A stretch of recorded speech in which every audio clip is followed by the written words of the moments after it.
প্রত্যেক মুহূর্তে বাবাকে আসলে মিস করা। এটা লাইফে যত ঝামেলা, যত সুখ সবকিছুতে তো বাবার একটা গুরুত্বপূর্ণ ইয়া ছিল। তো বাবাকে মিস করার আসলে কোনো এই ১ টা বা ২ টা ওভাবে বলাটা খুব কঠিন। কারণ বাবাকে আসলে প্রত্যেক মুহূর্তেই মনে হয়, আবার চেষ্টা করি মনে না করতে, কারণ মনে করলেই মনটা ভেঙে যায় আরকি।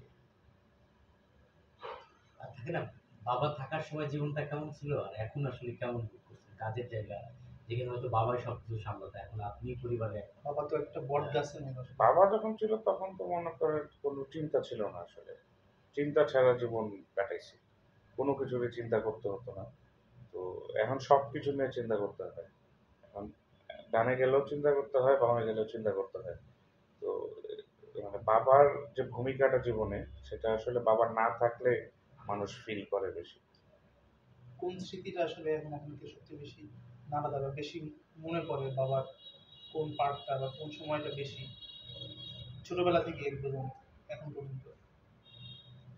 আসলে বাবার সাথে প্রত্যেক মুহূর্তই তো খুব গুরুত্বপূর্ণ। এটা আসলে আগে মনে হতো না বা বুঝতাম না হয়তো। বয়স, বুঝ ওগুলা হয়তো সবই ইয়া ছিল। তো বাবার সাথে আসলে মুহূর্তের কোনো শেষ নেই। কিন্তু মানে মানে যে জিনিসটা আমার মাথায় গেঁথে থাকে, বাবা মারা যাওয়ার পর যখন আমি বাবাকে অ্যাম্বুলেন্সে উঠাই, আমি কয়েক সময় ওটা বলতে পারি না।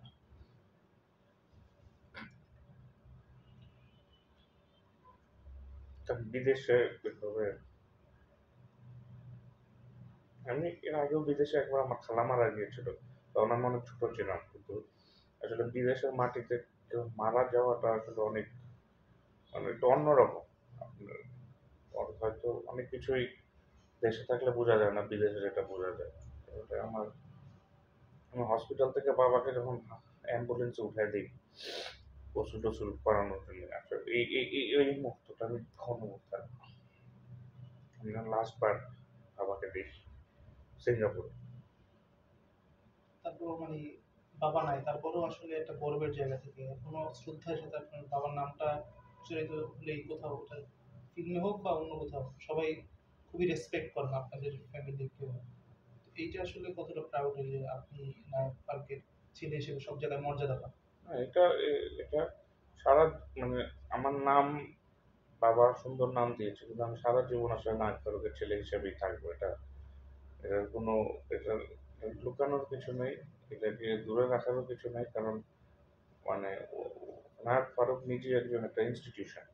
উনার যে কর্ম, উনার যে কাজ, উনার যে লেগেসি, তো সেটা মনে করেন আমি দুনিয়ার সবচেয়ে মানে প্রাউড এবং আমি মনে করি সৌভাগ্যবান একটা ছেলে যে আমার বাবার নায়ক ফারুক এটা আমি বলতে পারি।